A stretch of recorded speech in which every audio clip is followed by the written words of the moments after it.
Para akong binabangungot. Ang halimaw na yun, saan ang galing? Bigla na lang siyang lumitaw sa... Saan ang galing? Lahat lang pupunta mo na. Sige na. Kung nagtuturugma man.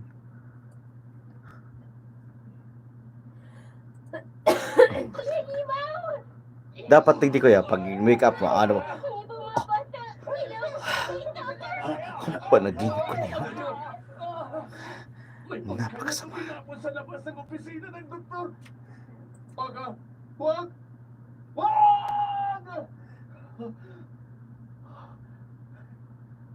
Ang alam ko, tumutunog. Huh? Ang alarm. Ang alam ko. Ang alarm. Alarm! Ang alarm ko. Sige. Yan na lang Kulog siya, ha? sa mata kang ilo. Ha? Sige, patas mo lang. Yan. Ang alarm ko, tumutunog. Hindi ko napansing nakatulog na pala ako sa sopa. Ang panaginip kong yun, napakasama. Para akong binabangungot. Ay, may umubos sa panaginip ko. At anong binibidyo?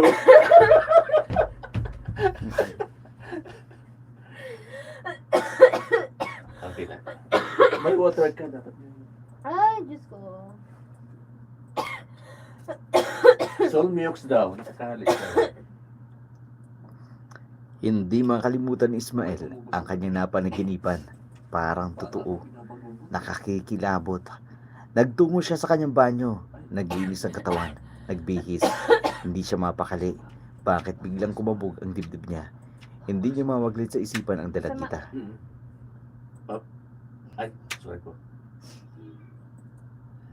Para akong binabangungot. Ang halimaw na yun. Saan ang galing? Bigla na lang siyang lumitaw sa kung saan. At papapatay. Papapatay.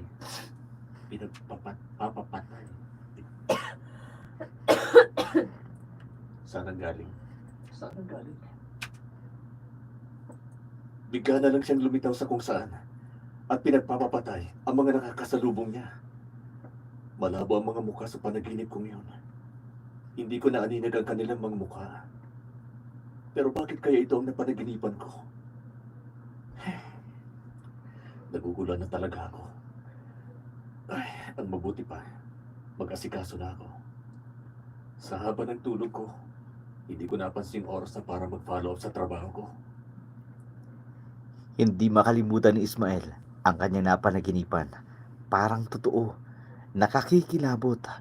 Nagtungo siya sa kanyang banyo. Naglinis ang katawan at nagbihis. Hindi siya mapakali. Bakit biglang kumabog ang dibdib niya? Hindi niya mawaglit sa isipan niya ang dalagita. Kumusta na kaya ito? Okay lang kaya ito sa pinagdala niya? Tumunog ang kanyang telepono. Tumawag si Manuel. Ibinalita sa kanya ang lagay ni Mang Temyo. Gising na raw ito. Hindi na nito inaksaya ang oras. Kinuha niya ang ilang gamit at dumiretso sa ospital.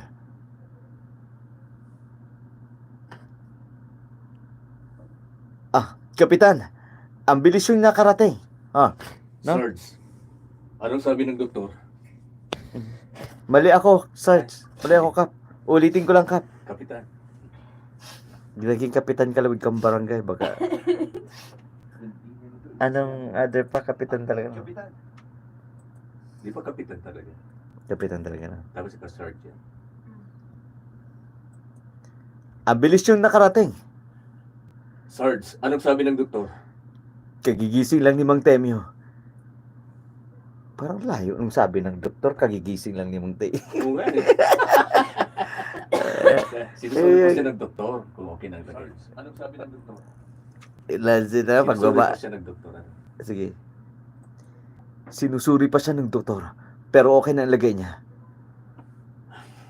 Oh, bakit ka? May problema? Mamaya, Mamaya. May problema? Mamaya, samahan mo ako. Balikan natin ang dalagita. Pero bakit? Mukha namang ligtas na siya doon. Wala ka nang dapat ikabahala. Hindi eh. Kinakabahan ako. Ano bang ibig niyong sabihin, sir? Maraming nangangalaga dun sa kanya. Hindi tulad sa dati niyang pasilidad na pinanggalingan niya. Nahihiwagaan talaga ako sa nangyari sa pasilidad natin. Bakit sila lang ni Mang Temyo ang natirang nakaligtas? Rachel Sonio. Hello po, hello po, hello po. Ay, nag-live ka? Kaya makabali. Dahita, nagpaparaan mo. Hindi ka man naiintindihan. Yan po si Sir Ino Alcala and Ma'am Malin, yung sa dulo. Nag-live ka? Teka lang, Yung nga din parang sabi. pulok-pulok na ako ni Deo. Ay, ikat mo daw yan! Ha? Nagla-live kita ang tsura. Nahihiwagaan talaga ako sa nangyari sa pasilidad natin. Baka na naman pasabi. Nahihiwagaan Baka talaga na ako ako sa nangyari. nakashare. Hi daw po. Hi po, Sir Ino. Ayan. Nahihiwagaan talaga Hello po, ako sa Dark nangyari sa Shadow. pasilidad natin. Pasilidad natin. Ready?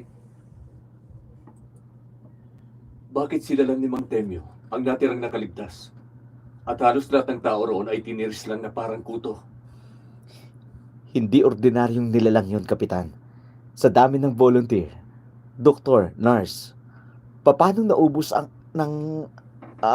isang alimaw?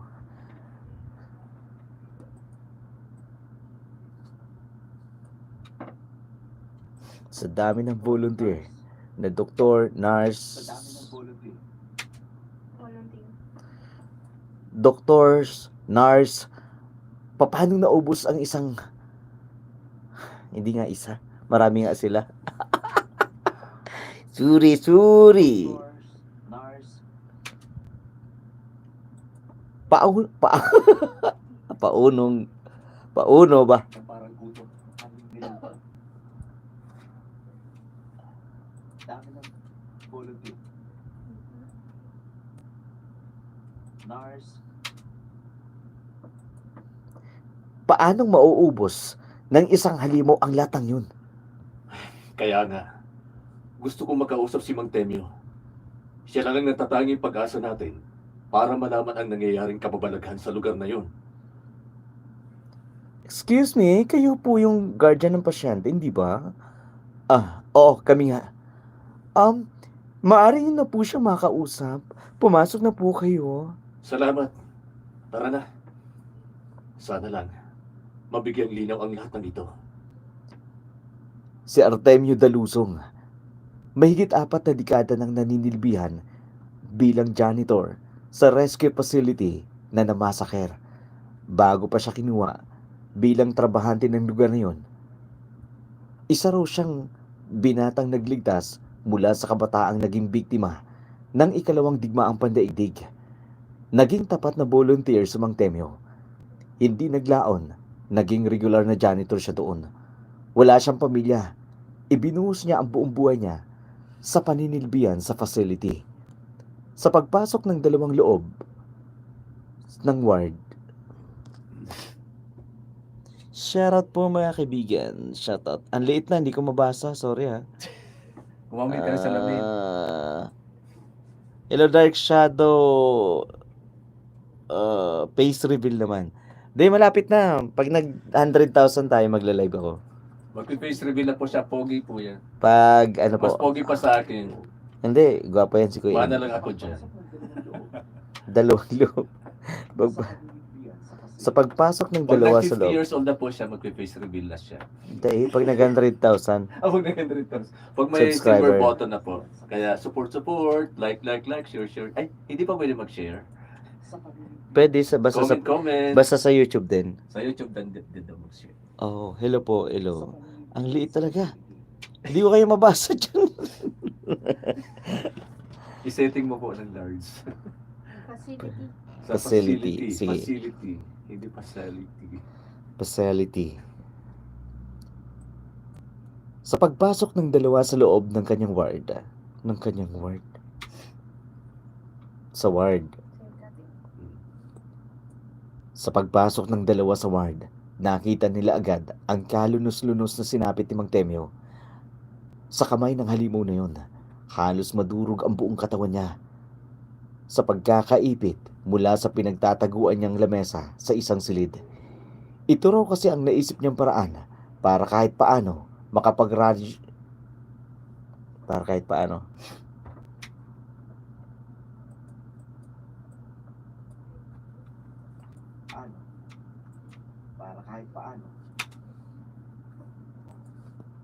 makapagradyo siya ng tulong bago mo lang siya makita ng halimaw na umatake sa kanya. Hinang-hina pa siya ng mga araw na yun, pero handa siyang makipagtulungan para makatulong na maresolba ang kaso ng pagpatay sa kanyang mga kasamahan.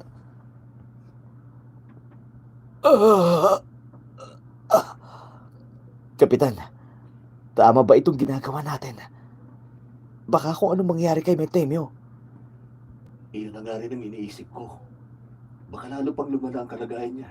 Sabi po ng doktor kung sakali daw pong magpalpitate ang pasyente, ititigil na raw ang pagtatanong sa kanya. Naintindihan namin. Ilang katanungan lang naman ang aming sasabihin. Kapitan, Sargento. Mang Temyo, kumusta na ang laga ninyo? Baka ako makasama ang pagpunta namin rito. Ayos lang. Nais ko makatulong sa investigasyon ninyo. Lalo pat marami sa mga kaibigan ko ang napas lang sa lugar na yon. Huminahon muna kayo. Kung masyado kayong nagiging emosyonal, baka hindi natin matapos ang usapin. Baka manghina pa kayo. Oo nga, Mang Temyo. Ismael, handa akong ilahad ang buong pangyayari.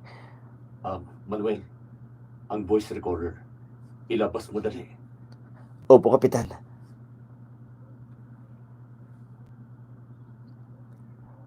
Madilim at malakas ang ulan ng gabing yun. Sa bawat patak ng ulan, may kasabay na malakas na alulong ng mga aso.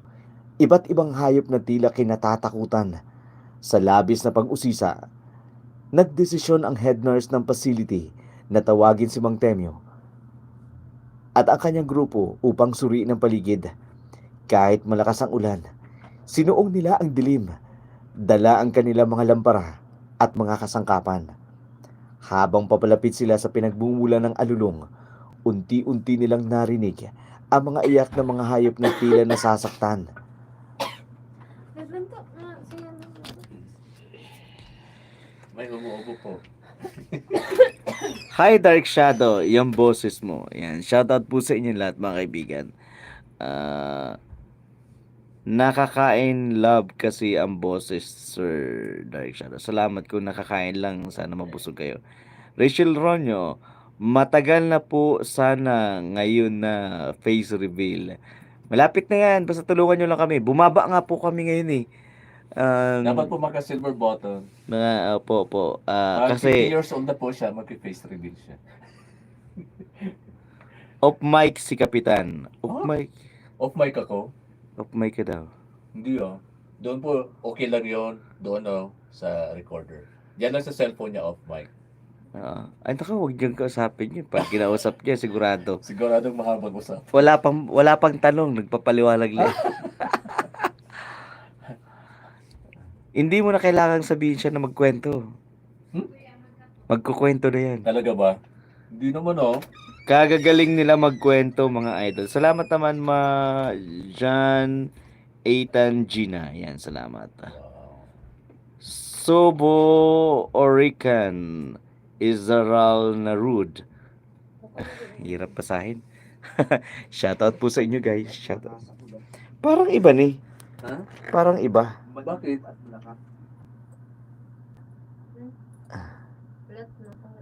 Sabi na eh. Ano? Tama na ba? Mali nga. May edit ka. Kasi dito sa... Magsasalita. Opo, Kapitan. Si Temyo Limang kasi, araw pa lang. 5 araw pa lang nakakalipas sa matagpuan na ng dalagitan niyo. Habang papalapit sila sa pinagbumulan ng alulong. Alulong. Day pa. Day, ito rin yan. Paano pa ba... Ano na si... Saan? Itong 5 araw pa. Opo, Kapitan. Opo, Kapitan. Yan. Diyan.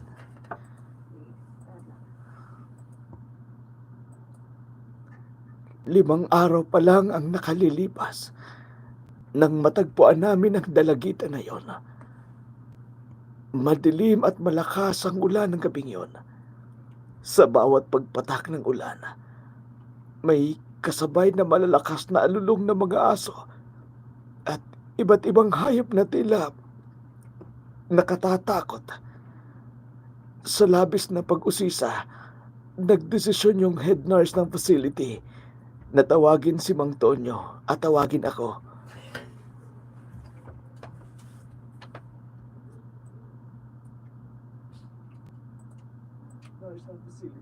Hindi, ano ko lang.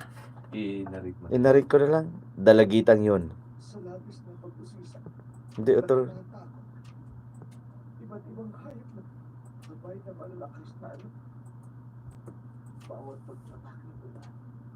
Kim at malakas ang ulan ng gabi. Matagpuan namin ang dalagita nito. Sige. Madilim at malakas ang ulan ng gabing yun. Sa bawat patak ng ulan, may kasabay na malakas na alulong na mga aso't iba't ibang hayop na tila kinatatakutan. Sa labis na pag-uusisa, nagdesisyon ang head nurse ng facility na tawagin si Mang Temyo at ang kanyang grupo upang suriin ang paligid. Kahit malakas ang ulan, sinuong nila ang dilim at ang hangin. Dala ang kanilang mga lampara at kasangkapan. Habang papalapit sila sa pinagbumulan ng mga alulong, unti-unti nilang naririnig ang mga iyak ng mga hayop na tila nasasaktan. Sa ilalim ng isang puno, nakita nila ang isang dalagitang umiiyak. Yakap-yakap ang kanyang basang stuffed toy. Basang-basa ang damit, punong-puno ng putik at mapupulang bahid na tila dugo. Hindi nila ito inintindi. Ang tanging nasa isip nila ay mailigtas ang bata mula sa madilim at maulan. Dali-dali nilang dinala ang dalagita sa rescue facility. Binihisan, sinubukang kausapin, ngunit kahit anong tanong na ibato sa nila. Guys, hanggang dyan lang muna. Abangan nyo po bukas. Nagtatampo na talaga ako kay Dark Shadow. Hindi niya ako sinashoutout. Kaya pabasa nga. Yan. Sino? Ano yan? Basa niyan. Ang liit kasi. Oo nga, ang late eh. Ayan, ito. Sino ba to? Winter Bear? Yan. Winter Bear, shout Winter out. Bear! Winter Bear. Tama, September. Mayroon pala winter. Ay, oo nga pala. Winter nga naman. Michelle Kagada. Shout out po sa inyo. Yan. Winter Michelle Bear, yun, thank yun. you. Antay lang po namin tumatay kasi si Mamalin. Grabe naman to. Tatay daw muna siya. Opinionated po. Talaga. Oh, may bago naman. Ano yan? Zoro. Ali. Yan, Zoro. Yan. Hindi. Ayun. Madaya. Zubo. Bicolano man pala ini. Suvo, Mais ko ba kayo? Oirakan. Etrazal. Narud. Duran yan eh. Duran. Lasarte. Nasi Lasarte. Si Nancy. Ewan ko sa'yo, Nancy. Aray ko. Sobrang saya-saya ko sa shoutout. Shoutout Winter Bear. Oy, Winter shoutout. Welcome sa September. Sunod ang October. Sunod November. Sunod December. Pag December, may regalo. Face reveal. Maricel nga. Shoutout po from Basta kamukha po Singapore. siya ni... Avid listener niyo po. Oy, shoutout. Parang Maraming Coco salamat. Martin na Papa P. Parang sobra naman yun. Hindi na lang. Si Sam Milby na. Matsalam. Yan. Matsalam. Matsalam. Matsalam din po, Ma'am Zuro. Yan. Shoutout sa inyo. Guys, hanggang dito na lang muna ang aming, kasi matagalan pa. Shoutout. Maraming Isipin niyo na salamat. lang po, ako ang before, pag after, mas gwapo. Bye-bye po. Bye-bye. Shoutout. Salamat, Shoutout. suporta. Yan.